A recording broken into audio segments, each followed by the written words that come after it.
السلام علیکم ورحمۃ اللہ وبرکاتہ۔ الحمدللہ والصلاة والسلام علی رسول اللہ، اما بعد۔ آج کی ہماری گفتگو پارہ نمبر 15 کے حوالے سے ہے، جس کا آغاز ان الفاظ کے ساتھ ہوتا ہے: اعوذ باللہ من الشیطان الرجیم، بسم اللہ الرحمن الرحیم، سبحان الذی اسری بعبدہ لیلا من المسجد الحرام الی المسجد الاقصی الذی بارکنا حولہ، کہ پاک ہے وہ ذات جو اپنے بندے کو رات کے کچھ حصے میں مسجد حرام سے مسجد اقصی لے گئی۔ اور اس پارے کا اختتام ان الفاظ کے ساتھ ہوتا ہے: قال اقتلت نفسا زکیۃ بغیر نفس لقد جئت شیئا نکرا، کہ آپ نے ایک جان کو بغیر کسی بدلے کے، بغیر کسی قصاص کے قتل کر دیا، یقیناً آپ نے بہت برا کام کیا۔ پارے کے آغاز میں رسول اللہ صلی اللہ علیہ وسلم کی معراج کا تذکرہ اور پارے کے اختتام پر انسان کی ناپسندیدہ اور نازیبا حرکت کا تذکرہ ہمارے لیے یہ پیغام رکھتا ہے کہ کائنات کا خالق، جس نے انسان کو انسانیت کی معراج اور عروج ثریا سے نوازا ہے، لیکن یہ انسان اپنی کوتاہیوں اور اپنی غلطیوں کی وجہ سے اس عروج اور بلندی کو پستی میں بدل دیتا ہے اور کوتاہیوں کی وجہ سے ذلت و رسوائی کا شکار ہوتا چلا جاتا ہے۔ آئیے اس پارے کی روشنی میں دیکھتے ہیں کہ وہ کون سے کام ہیں جو انسان کو بہت عظیم بناتے ہیں، اور وہ کون سے کام ہیں جو انسان کو اللہ کی نظر میں حقیر بنا دیتے ہیں، جو ذلت و رسوائی کا شکار کروا دیتے ہیں۔ عظمت والے کاموں میں سے پہلا کام ایمان کے ساتھ نیک عمل کرتے رہنا۔ سورہ بنی اسرائیل کی آیت نمبر 9 میں اللہ رب العالمین ارشاد فرماتے ہیں: وَبَشِّرِ الْمُؤْمِنِينَ الَّذِينَ يَعْمَلُونَ الصَّالِحَاتِ، کہ آپ اہل ایمان کو خوشخبری دے دیجئے جو عمل صالح کا اہتمام کرتے ہیں، أَنَّ لَهُمْ أَجْرًا كَبِيرًا، کہ ان کے لیے بڑا اجر ہے۔ اور یہ بڑا میرے اور آپ کی نظر میں نہیں، کیونکہ ہر انسان کسی چیز کو بڑا سمجھتا ہے اپنی حیثیت کے مطابق۔ اس کو اللہ رب العالمین بڑا کہہ رہے ہیں کہ ان کے لیے بڑا اجر ہے، تو آپ اس کی عظمت اور بلندی کے بارے میں سوچ سکتے ہیں کہ کتنا زیادہ بڑا اجر ہوگا اور کتنا عظیم بدلہ ہوگا، جسے اللہ تعالیٰ اجر کبیر کہہ رہے ہیں۔ اور اسی طرح دوسرا کام جو انسان کو عروج عطا فرمانے والا ہے، وہ اخلاص کے ساتھ نیکی کرنا۔ نیکی تو اصل میں ہے ہی وہ جو اخلاص کے ساتھ کی جائے، جو اللہ کی رضا کے لیے کی جائے۔ سورہ بنی اسرائیل کی آیت نمبر 19 میں اللہ رب العالمین فرماتے ہیں: وَمَنْ أَرَادَ الْآخِرَةَ، کہ جو آدمی آخرت کا ارادہ کرتا ہے، جو اخلاص کے ساتھ عمل کرتا ہے، اس کا بدلہ آخرت میں لینا چاہتا ہے، اپنی آخرت کو بہتر کرنا چاہتا ہے، وَسَعَى لَهَا سَعْيَهَا، اور آخرت کو سوچ کر آخرت کے لیے ویسا عمل کرتا ہے جیسا ہونا چاہیے۔ یہ نہیں ہے کہ بھاگ تو دنیا کے پیچھے رہا ہے اور کہتا یہ ہے کہ مجھے آخرت چاہیے۔ نہیں، جو آخرت چاہتا ہے اور پھر اس آخرت کو حاصل کرنے کے لیے کوشش کرتا ہے، محنت کرتا ہے، وَهُوَ مُؤْمِنٌ، اور اس کے پاس ایمان بھی ہے، فَأُولَٰئِكَ كَانَ سَعْيُهُمْ مَشْكُورًا، اللہ رب العالمین فرماتے ہیں کہ ایسے لوگوں کی کوشش کی قدر کی جائے گی، اللہ کے ہاں قبول کی جائے گی۔ اور تیسرا جو عمل ہے انسان کو عظیم بنانے والا، وہ والدین کے ساتھ حسن سلوک کرنا، ان کی خدمت کرنا، ان کی اگر کوئی سخت بات بھی ہے تو اسے اللہ کی رضا کے لیے برداشت کر لینا، اور ان کے سامنے اونچا نہ بولنا اور انہیں اف تک نہ کہنا، اور پھر ان کے ساتھ نرمی والا معاملہ کرنا، ان کے لیے دعائیں کرنا۔ تو والدین کے ساتھ جو حسن سلوک ہے، سورہ بنی اسرائیل کی آیت نمبر 23 اور 24 میں اللہ تعالیٰ نے اپنی توحید کے ساتھ اس کا تذکرہ فرمایا اور فرمایا: وَقَضَىٰ رَبُّكَ أَلَّا تَعْبُدُوا، کہ تیرے رب کا یہ فیصلہ ہے، تیرے رب کا یہ حکم ہے کہ نہ تم عبادت کرو الا ایاہ، مگر صرف اس اللہ کی، اس رب کی۔ وبالوالدین احسانا، اور والدین کے ساتھ احسان کرتے رہو۔ اما یبلغن عندک الکبر احدہما او کلاہما، اگر وہ آپ کی زندگی میں بڑھاپے کو، دونوں یا دونوں میں سے کوئی ایک بڑھاپے کو پہنچ جائے، فلا تقل لہما اف، تو انہیں اف تک بھی نہیں کہنا، ان کے سامنے بولنا، ان کو جواب دینا اور ان کے سامنے بدتمیزی کرنا تو دور کی بات ہے، انہیں گالیاں دینا تو دور کی بات ہے، بلکہ ان کی طرف سے کوئی ایسا کام ہو جائے تو اس پر اپنے آپ کو ملامت کرتے ہوئے اف تک بھی نہیں کہنا، ولا تنہرہما، اور انہیں ڈانٹنا نہیں ہے، وقل لہما قولا کریما، اور ان سے نرم بات کہنی ہے، واخفض لہما جناح الذل من الرحمہ، ان کے لیے اپنے پہلو بچھا دینے ہیں، اور پھر ان کے لیے دعائیں بھی کرنی ہیں، وقل رب ارحمہما کما ربیانی صغیرا، کہ ان پر رحم فرما، ان کے اوپر اپنی رحمتیں نازل فرما، جس طرح انہوں نے بچپن میں میری پرورش کی ہے، بڑی نرمی اور بڑی آسانی کے ساتھ مجھے پالا ہے، اللہ تو ان کے اوپر بھی اپنی رحمتیں نازل فرما۔ تو والدین زندہ ہیں تو ان کی خدمت کرنا، اور اگر دنیا سے جا بھی چکے ہیں تو ان کے لیے دعائیں کرنا، حسن سلوک پھر بھی جاری رکھنا ہے۔ اور چوتھا کام، حقوق کی پاسداری کرنا، دوسروں کو ان کے حقوق ادا کرنا۔ یہ نہیں ہے کہ بھائی کا حق اس کو نہیں دیا، بہن کا حق اس کو نہیں دیا، اور والدین کا حق انہیں نہیں دیا، پڑوسی کا حق انہیں نہیں دیا، تو نہیں، حقوق کی ادائیگی کرنا یہ بھی انسان کو عظیم سے عظیم تر بناتا ہے۔ سورہ بنی اسرائیل کی آیت نمبر 26 میں اللہ تعالیٰ فرماتے ہیں وَآتِ ذَا الْقُرْبَى حَقَّهُ، کہ آپ رشتہ داروں کو ان کا حق دیں، والمسکین، مسکینوں کو ان کا حق دیں، وابن السبیل، مسافروں کو ان کا حق دیں، ولا تبذر تبذیرا، اور بے جا خرچ نہیں کرنا، اسراف نہیں کرنا، حد سے تجاوز نہیں کرنا، اللہ کے دیے ہوئے مال میں سے جس کا جو حق ہے وہ اسے ادا کرتے رہیں۔ اور پانچویں چیز، وعدے کی پاسداری کرنا۔ سورہ بنی اسرائیل کی آیت نمبر 34 میں اللہ تعالیٰ فرماتے ہیں وَأَوْفُوا بِالْعَهْدِ، کہ وعدے پورے کرو، ان العہد کان مسئولا، وعدوں کے بارے میں سوال ہونے والا ہے، قیامت والے دن پوچھا جائے گا ان کے بارے میں، تو اپنے وعدے پورے کرنا۔ اور یہ مومن کی علامت بھی ہے، اور مومن کی نشانی ہے کہ وہ اپنے وعدے پورے کرنے والا ہوتا ہے، اور منافق کی علامت اور نشانی یہ ہے کہ وہ اپنے وعدے جو ہے وہ توڑ دیتا ہے، انہیں پورا نہیں کرتا۔ اور چھٹا کام، ماپ تول کو پورا رکھنا، یہ بھی انسان کو عظمت دلاتا ہے۔ دنیا میں لوگ اس لالچ میں آ کے کہ تھوڑا تھوڑا بچتا رہے گا، قطرے قطرے سے دریا بنتا ہے، ماپ تول پورا نہیں کرتے اور اللہ رب العالمین کے عذاب کو دعوت دیتے ہیں، تو سورہ بنی اسرائیل کی آیت نمبر 35 میں اللہ تعالیٰ اس کے پورا کرنے کا حکم دے رہے ہیں، اور فرماتے ہیں وَأَوْفُوا الْكَيْلَ إِذَا كِلْتُمْ، کہ جب تم ماپو تو پورا ماپو، وَزِنُوا بِالْقِسْطَاسِ الْمُسْتَقِيمِ، اور سیدھے اور درست اور انصاف کے ساتھ، عدل کے ترازو کے ساتھ تولو، ذَلِكَ خَيْرٌ وَأَحْسَنُ تَأْوِيلًا، یہی سیدھی بات ہے اور یہی بہترین بات ہے تمہارے لیے۔ تو اس لیے ماپ تول کو پورا رکھنا ہر اعتبار سے، یہ نہیں ہے کہ وزن تو پورا کر دیا لیکن بیچ میں خراب چیزیں ڈال دی۔ ہمارے ہاں خیر ماپ تول میں کمی کے بہت سارے طریقے ہیں، اللہ تعالی ہمیں محفوظ رکھے۔ بازار میں چلے جائیں تو ہر چیز میں کمی کا طریقہ موجود ہے، آپ پیٹرول ڈلواتے ہیں تو اس میں کمی کیسے ہوتی ہے، آپ کپڑا لیتے ہیں تو اس میں کمی کیسے ہوتی ہے، آپ پھل لیتے ہیں تو اس میں کمی کیسے ہوتی ہے، اور بہت ساری ہر لحاظ سے ہم اس کوتاہی کا شکار ہیں، اور یہ اللہ تعالیٰ کی ناراضگی اور برکت کے ختم ہونے کا ایک بہت بڑا سبب ہے۔ اور ساتویں چیز، اللہ تعالیٰ کی تسبیح بیان کرنا، اللہ کی بڑائی، زمین و آسمان کی ساری مخلوقات اللہ کی تسبیحات بیان کرتی ہیں، تو اس بندے کو بھی چاہیے، انسان کو بھی چاہیے کہ وہ اگر عظمت چاہتا ہے، بلندی چاہتا ہے، مقام اور مرتبہ چاہتا ہے، اور عظیم تر ہونا چاہتا ہے، تو وہ اللہ کی بڑائی بیان کرے۔ اس عظیم کی بڑائی بیان کرنے سے عظمتیں ملتی ہیں۔ سورہ بنی اسرائیل کی آیت نمبر 44 میں اللہ تعالیٰ فرماتے ہیں تسبح لہ السماوات السبع والارض ومن فیہن، کہ ساتوں آسمان اور زمین اللہ کی بڑائی بیان کرتے ہیں، اللہ کی پاکی بیان کرتے ہیں، ومن فیہن، اور جو مخلوقات ان میں ہیں وہ ساری کی ساری اللہ کی بڑائی بیان کرتی ہیں۔ وَإِن مِّن شَيْءٍ إِلَّا يُسَبِّحُ بِحَمْدِهِ، اللہ تعالیٰ فرماتے ہیں کہ ہر چیز اللہ کی تسبیح بیان کرتی ہے، وَلَكِن لَا تَفْقَهُونَ تَسْبِيحَهُمْ، لیکن تم ان کی تسبیح کو سمجھتے نہیں ہو، تم نہیں جانتے، لیکن اللہ تو جانتا ہے۔ انہ کان حلیما غفورا، اللہ تعالیٰ بہت بردبار ہے اور معاف کرنے والا ہے۔ تو جب انسان اللہ کی بڑائی بیان کرتا ہے، اللہ تعالیٰ اس کی وجہ سے انسان کے گناہوں کو معاف کرتا ہے، اور اس کے درجات بلند ہوتے ہیں، اللہ کے ہاں اس کو مقام اور مرتبہ ملتا ہے۔ اور آٹھویں چیز، اپنی زبان کی حفاظت کرنا۔ سورہ بنی اسرائیل کی آیت نمبر 53 میں اللہ تعالیٰ فرماتے ہیں وَقُلْ لِعِبَادِي، کہ میرے بندوں سے کہہ دیجئے، یقول التی ہی احسن، کہ وہ بات کہا کریں جو اچھی ہو، جو جائز ہو، جو درست ہو۔ ان الشیطان ینزغ بینہم، شیطان ان کے ہاں دوریاں ڈالنا چاہتا ہے، لڑائی اور فتنے اور فساد ڈالنا چاہتا ہے، اور ہم دیکھتے ہیں کہ زبان کی وجہ سے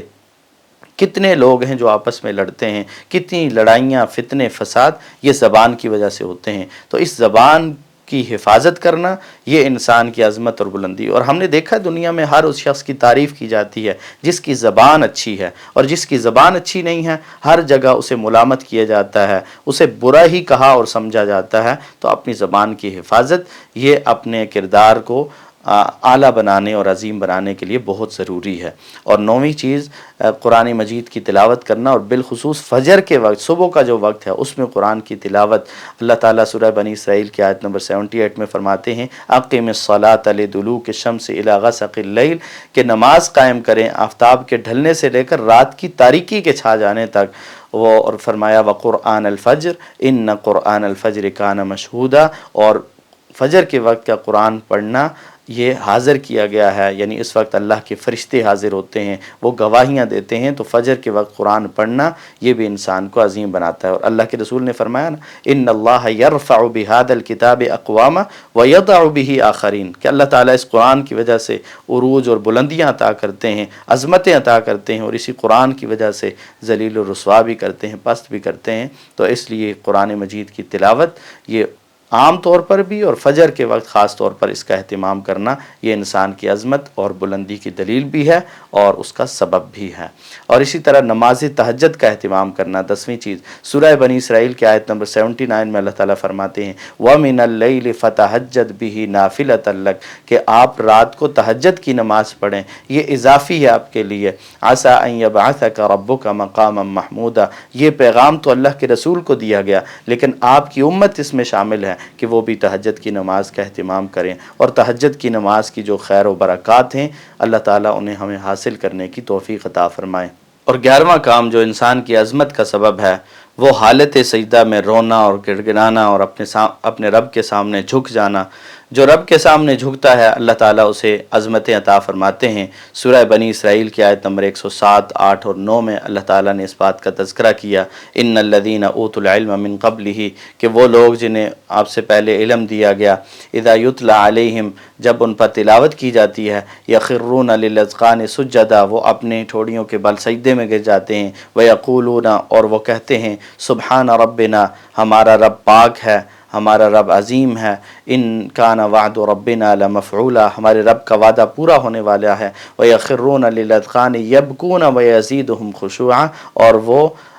اپنی ٹوڑیوں کے بل سجدے میں گرتے ہیں اور روتے ہوئے گرتے ہیں، گڑ گڑاتے ہوئے گرتے ہیں. جو سجدے میں ہوتا ہے، اور سجدے میں اللہ کے رسول نے فرمایا اقرب ما یکون العبد الی ربہ وہو ساجد، کہ بندہ سجدے کی حالت میں سب سے زیادہ اپنے رب کے قریب ہوتا ہے. تو انسان کو سجدے کی حالت میں اللہ سے دعائیں کرنی چاہیے کثرت سے، اپنے رب کے سامنے آنسو بہانے چاہیے. اور آنسو تو کسی بھی موقع پر اپنے رب کے سامنے بہائیں تو بہت عظیم ہے، لیکن خاص طور پر سجدے کی حالت میں اپنے رب کے سامنے آنسو بہانا، گڑ گڑانا، خشوع اور خضوع کے ساتھ نماز کا اہتمام کرنا، یہ انسان کی عظمت اور بلندی کا سبب ہے. اور 12ویں چیز ہے اللہ تعالیٰ کی تعریف کرنا، ہر معاملے میں اللہ کی حمد و ثنا، کہ اللہ نے اگر مجھے کوئی صلاحیت دی ہے تو تعریف اس ذات کی ہے، اللہ نے اگر مال دیا ہے تو تعریف اس ذات کی ہے، اللہ نے اگر علم دیا ہے تو تعریف اس ذات کی ہے. کسی کو کوئی صلاحیت اللہ تعالیٰ نے عطا فرمائی ہے تو وہ اللہ کی دی ہوئی ہے، لہذا تعریفات اس اللہ کی ہیں. سورہ بنی اسرائیل کی آیت نمبر 111 میں اللہ تعالیٰ حکم دیتے ہوئے فرماتے ہیں وَقُلْ، اور کہہ دیجئے الحمدللہ الذی لم یتخذ ولدا، کہ تمام تعریفیں اس ذات کی ہیں جس نے اولاد نہیں بنائی، ولم یکن لہ شریک فی الملک، اور جس کا کوئی شریک نہیں ہے، ولم یکن لہ ولی من الذل وکبرہ تکبیرا. تو اللہ کی حمد و ثنا اور اللہ کی تعریف، اور ہر معاملے میں الحمدللہ. دکھ پہنچا ہے تو پھر بھی الحمدللہ علی کل حال، نعمت پہنچی ہے تو پھر بھی الحمدللہ، یہ اللہ کی عطا کردہ ہے. تو اس لیے انسان کو ہر حال میں اللہ کا شکر ادا کرتے رہنا چاہیے. اور 13ویں چیز کہ جب مستقبل میں کسی کام کا ارادہ کریں اور کسی کام کے کرنے کا کہیں تو اس کے ساتھ انشاءاللہ کہیں، اس کو اللہ کے حوالے کریں، اس کو اللہ کے سپرد کریں. سورہ کہف کی آیت نمبر 23 اور 24 میں اللہ تعالیٰ فرماتے ہیں وَلَا تَقُولَنَّ لِشَيْءٍ إِنِّي فَاعِلٌ ذَلِكَ غَدًا، کہ آپ کسی چیز کے بارے میں یہ نہ کہیں کہ میں یہ کل کروں گا، إِلَّا أَن يَشَاءَ اللَّهُ، مگر یہ کہیں کہ انشاءاللہ، اگر اللہ نے چاہا تو میں یہ کام کروں گا، اور اگر اس وقت بھول جائیں تو بعد میں کہہ لیں جب انسان کو یاد آئے کہ انشاءاللہ میں نے یہ کام کرنا ہے۔ اور اسی طرح 14ویں چیز، ایمان والوں کو نظر انداز نہ کرنا، چاہے وہ مالی اعتبار سے کمزور ہوں، چاہے آپ کی نظر میں ان کی کوئی حیثیت نہ ہو، لیکن اللہ تعالیٰ نے انہیں جو عظمت دی ہے اور انہیں جو نعمت عطا فرمائی ہے، ایمان کی نعمت، دین کی نعمت، اللہ رب العالمین کے دین پہ چلنے کی نعمت، تو انہیں کبھی حقیر نہ سمجھنا۔ سورہ کہف کی آیت نمبر 28 میں اللہ تعالیٰ فرماتے ہیں وَاصْبِرْ نَفْسَكَ مَعَ الَّذِينَ يَدْعُونَ رَبَّهُمْ بِالْغَدَاةِ وَالْعَشِيِّ يُرِيدُونَ وَجْهَهُ وَلَا تَعْدُ عَيْنَاكَ عَنْهُمْ تُرِيدُ زِينَةَ الْحَيَاةِ الدُّنْيَا وَلَا تُطِعْ مَنْ أَغْفَلْنَا قَلْبَهُ عَنْ ذِكْرِنَا وَاتَّبَعَ هَوَاهُ وَكَانَ أَمْرُهُ فُرُطًا، کہ آپ اپنے آپ کو ان لوگوں کے ساتھ رکھیں جو صبح و شام اپنے رب کو پکارتے ہیں، اپنے رب سے دعائیں کرتے ہیں، اپنے رب کو مانتے ہیں، یریدون وجہ، وہ اللہ کی رضا چاہتے ہیں۔ تو یہ جو ایمان والے لوگ ہیں آپ ان کے ساتھ رہیں۔ دوسرے لوگ جو مالدار ہیں، جو بڑی حیثیت والے ہیں آپ کی نظر میں، آپ ان کی طرف توجہ نہ کریں۔ ہمارے ہاں لوگ زیادہ مالدار لوگوں کے قرب کو حاصل کرنا چاہتے ہیں، دیندار لوگوں کے قرب کو حاصل نہیں کرنا چاہتے۔ تو اس لیے انسان کو دیندار لوگوں کا قرب حاصل کرنا چاہیے، ان کے ساتھ رہنا چاہیے۔ اللہ کے رسول صلی اللہ علیہ وسلم کے اس فرمان کو ہمیشہ یاد رکھنا چاہیے، المرء علی دین خلیلی، کہ انسان اپنے دوست کے دین پہ ہوتا ہے۔ فَلْيَنْظُرْ أَحَدُكُمْ مَنْ يُخَالِلُ، تو تم میں سے ہر بندہ دیکھ لے کہ وہ کس کو اپنا خلیل اور اپنا دوست بناتا ہے۔ اور اسی طرح 15ویں چیز، دنیا کی حقیقت کو سمجھنا اور اس کے ختم ہو جانے کا یقین رکھنا کہ یہ دنیا تو ختم ہو جانے والی ہے۔ اور سورہ کہف کی آیت نمبر 45 میں اللہ تعالیٰ نے اس دنیا کی مثال ایسے دی ہے جیسے آسمان سے بارش برستی ہے اور اس سے پھر سبزہ اگتا ہے، تیار ہوتا ہے، بڑا ہوتا ہے، پھر ختم ہو جاتا ہے، ہوائیں چلتی ہیں اڑا کے سب کچھ راکھ اور ختم کر دیتی ہیں۔ اسی طرح یہ دنیا کی زندگی بھی ہے، اس میں بچہ پیدا ہوتا ہے، پھر جوان ہوتا ہے، کڑیل جوان بنتا ہے، پھر بڑھاپے کی طرف جاتا ہے، پھر دنیا سے ختم ہو جاتا ہے اور نسیاً منسیہ ہو جاتا ہے، تو اس کا کوئی تذکرہ ہی نہیں رہتا۔ تو اس لیے ان 15 کاموں کا ہم نے ذکر کیا ہے، یہ انسان کی عظمت، بلندی اور عروج کا سبب ہیں۔ اور پھر اس کے مقابلے میں جو کام انسان کو پستی اور رسوائی کا شکار کرتے ہیں، جن کی وجہ سے انسان اپنی عظمت کھو بیٹھتا ہے اور ذلت اور رسوائی کا شکار ہو جاتا ہے، ان میں سے پہلا عمل ایمان اور یقین کا نہ رکھنا۔ جس کے پاس ایمان نہیں ہے، جس کے پاس یقین نہیں ہے، جو ایماندار نہیں ہے، دنیاوی اعتبار سے وہ جتنا مرضی بڑا کیوں نہ ہو جائے، یہ جو ہے اپنی عظمت کو کھو بیٹھا ہے، اللہ کی نظر میں اس کی کوئی حیثیت نہیں ہے۔ اور ایسے لوگوں کے بارے میں تو بلکہ قرآن یہ بھی کہتا ہے اولئک کالانعام بل ہم اضل، یہ تو جانوروں کی طرح ہیں، یہ ان سے بھی بدتر ہیں۔ اور سورہ بنی اسرائیل کی آیت نمبر 10 میں فرمایا وَأَنَّ الَّذِينَ لَا يُؤْمِنُونَ بِالْآخِرَةِ، کہ وہ لوگ جو آخرت پر ایمان نہیں رکھتے، اعتدنا لهم عذابا علیما، ہم نے ان کے لیے دردناک عذاب تیار کر رکھا ہے۔ اور اسی طرح دوسرا سبب جو ہے وہ اللہ کے ساتھ کسی کو شریک کرنا، یہ انسان کی عظمت کو ختم کرنے والا ہے، کیونکہ اس نے اپنے رب کی عظمت پہ ڈاکہ ڈالا ہے، اس نے اپنے رب کے ساتھ کسی کو شریک کیا ہے۔ اب اللہ تعالیٰ کی نظر میں اس کی بھی کوئی حیثیت نہیں ہے۔ سورہ بنی اسرائیل کی آیت نمبر 22 میں اللہ تعالیٰ فرماتے ہیں لا تجعل مع اللہ الہا آخر، کہ اللہ کے ساتھ کسی کو معبود نہ بنانا، فتقعد مذموما مخذولا، اگر اللہ کے ساتھ کسی کو الہ اور معبود بنا لیا تو پھر بے کس ہو کر بیٹھ جاؤ گے، پھر تمہارا پرسان حال کوئی نہیں ہوگا۔ اور تیسرا کام فضول خرچی کرنا، اس سے بھی انسان اپنی عظمت کو کھو بیٹھتا ہے۔ سورہ بنی اسرائیل کی آیت نمبر 27 میں اللہ تعالیٰ فرماتے ہیں ان المبذرین کانوا اخوان الشیاطین، کہ فضول خرچی کرنے والے وہ شیطان کے بھائی ہیں، وکان الشیطان لربہ کفورا، اور شیطان جو ہے وہ اپنے رب کا بڑا ناشکرا ہے۔ تو یہ فضول خرچی کرنے والا انسان بھی اس کا بھائی قرار دیا گیا ہے۔ اور جو شیطان کا بھائی ہو، اتنے برے کا جو بھائی ہوگا تو کیا خیال ہے وہ عظیم ہوگا، وہ ذلیل و رسوا ہوگا۔ اور چوتھا سبب اولاد کو قتل کرنا، اور اولاد کو قتل کرنے کے ہمارے ہاں جو ہیلے اور بہانے اور مختلف چیزیں کہ جی مہنگائی کا دور ہے، فلاں ہے فلاں ہے۔ سورہ بنی اسرائیل کی آیت نمبر 31 میں اللہ تعالیٰ ان چیزوں کے بارے میں فرماتے ہیں وَلَا تَقْتُلُوا أَوْلَادَكُمْ، کہ اپنی اولاد کو قتل نہ کرو، خشیۃ املاق، بھوک کے ڈر سے، نرزقہم وإیاکم، ہم انہیں بھی رزق دیں گے، تمہیں بھی رزق دیتے ہیں، ان قتلہم کان خطئا کبیرا، ان کا قتل کرنا بہت بڑا گناہ ہے۔ اور پانچویں چیز بدکاری کا ارتکاب کرنا، یہ انسان کی عظمت کو کو دینے والی بات ہے۔ سورہ بنی اسرائیل کی آیت نمبر 32 میں اللہ تعالیٰ فرماتے ہیں وَلَا تَقْرَبُوا الزِّنَا، زنا کے قریب بھی نہ جانا، زنا کرنا تو دور کی بات ہے، اس کے قریب بھی نہ جانا، إِنَّهُ كَانَ فَاحِشَةً وَسَاءَ سَبِيلًا، کیونکہ یہ فحاشی ہے، بہت بڑا بے حیائی کا کام ہے اور بہت برا راستہ ہے، اس کا انجام بہت برا ہے، اس لیے اس کے قریب بھی نہ جانا۔ اللہ نے یہ نہیں کہا کہ زنا نہ کرنا، بلکہ یہ کہا کہ اس کے قریب بھی نہ جانا، اس کے راستوں کو بھی اللہ تعالیٰ نے بند کیا ہے۔ تو یہ بھی انسان کی عظمت کو ختم کرنے اور انسان کو ذلیل و رسوا کرنے والے کاموں میں سے ہے۔ اور چھٹی چیز، یتیم کا مال کھانا۔ سورہ بنی اسرائیل کی آیت نمبر 34 میں اللہ تعالیٰ فرماتے ہیں وَلَا تَقْرَبُوا مَالَ الْيَتِيمِ، یتیم کے مال کے قریب نہ جانا، إِلَّا بِالَّتِي هِيَ أَحْسَنُ، مگر اچھے طریقے سے، حَتَّى يَبْلُغَ أَشُدَّهُ، یہاں تک کہ وہ اپنی جوانی کو اور اپنی بلوغت کو پہنچ جائے، تو پھر اس کا مال اس کے حوالے کر دیا جائے۔ اور یہاں پہ خاص طور پہ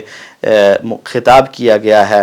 اولیاء سے کہ یتیم کی جو کفالت کرنے والے ہیں، اس کے جو اولیاء ہیں، کہ وہ یتیم کے مال کو بے جا خرچ نہ کریں، اسے ضائع نہ کریں، اس میں بے جا تصرفات نہ کریں۔ اور ساتویں چیز، فخر و غرور کرنا، جو تکبر کرتا ہے، جو فخر کرتا ہے، جو غرور کرتا ہے، اللہ تعالیٰ اسے عبرت کا نشان بناتے ہیں اور اللہ تعالیٰ اسے ذلیل کرتے ہیں دنیا کے سامنے۔ سورہ بنی اسرائیل کی آیت نمبر 37 میں اللہ تعالیٰ فرماتے ہیں وَلَا تَمْشِ فِي الْأَرْضِ مَرَحًا، کہ زمین میں اکڑ کر نہ چلو، إِنَّكَ لَن تَخْرِقَ الْأَرْضَ، آپ زمین کو پھاڑ نہیں سکتے، وَلَن تَبْلُغَ الْجِبَالَ طُولًا، اور لمبائی میں آپ پہاڑوں تک نہیں پہنچ سکتے۔ یہ پہاڑ بہت عظیم ہے لیکن یہ تکبر نہیں کرتے، یہ زمین جو بچھی ہوئی ہے اتنی بڑی ہے لیکن یہ بچھی ہوئی ہے، یہ تکبر نہیں کرتی۔ تو انسان تیری شیان شان نہیں ہے کہ تو ایک حقیر سے پانی کے قطرے سے پیدا ہونے والا انسان زمین پہ اکڑ کے چلے اور تکبر کرے اور فخر اور غرور کرے تو۔ اور آٹھویں چیز، قرآن مجید سے اعراض کرنا۔ قرآن مجید سے اعراض کرنا یہ بھی ذلت اور رسوائی کا سبب ہے۔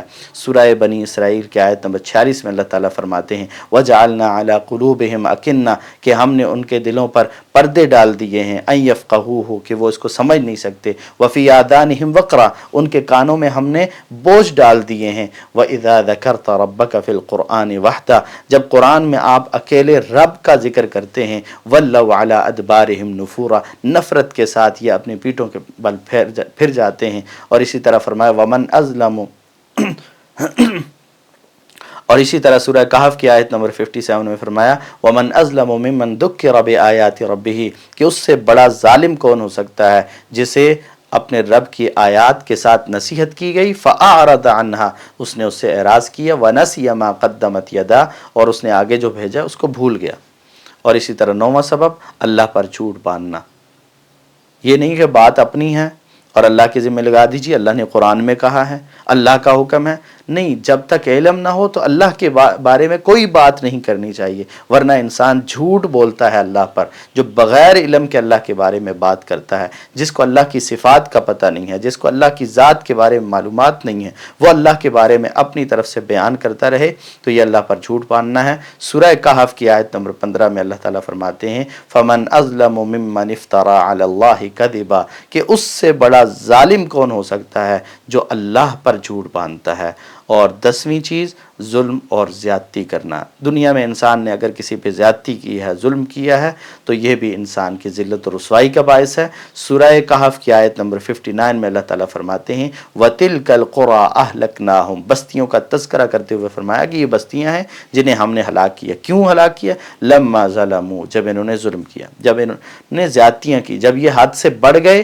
وَجَعَلْنَا لِمَهْلِكِهِمْ مَوْعِدًا، اور ہم نے ان کی ہلاکت کا وقت مقرر کر رکھا ہے۔ آج ہم اگر ظلم کرنے کے باوجود زندہ ہیں تو یہ نہ سمجھیں کہ ایسے ہی رہیں گے، ساری زندگی ظلم کرتے رہیں گے اور اللہ تعالیٰ ہم سے کچھ نہیں پوچھے گا۔ نہیں، ایک ظلم دنیا میں جو کیا جاتا ہے، اللہ کے رسول نے فرمایا قیامت والے دن کئی تاریکیوں کا باعث ہوگا، الظلم ظلمات یوم القیامہ، ایک ظلم قیامت والے دن بہت سارے اندھیروں کا باعث ہے۔ اللہ تعالیٰ ہمیں ہر قسم کے ظلم سے بچنے کی توفیق عطا فرمائے اور ہمیں وہ کام کرنے کی توفیق عطا فرمائے جو انسان کی عزت، عظمت اور اللہ کے ہاں بلندی کا باعث ہیں، اللہ کے قرب کا باعث ہیں، اور ان کاموں سے ہمیں بچنے کی توفیق عطا فرمائے جو ذلت، رسوائی اور پستی کا باعث ہیں۔ وآخر دعوانا ان الحمد للہ رب العالمین۔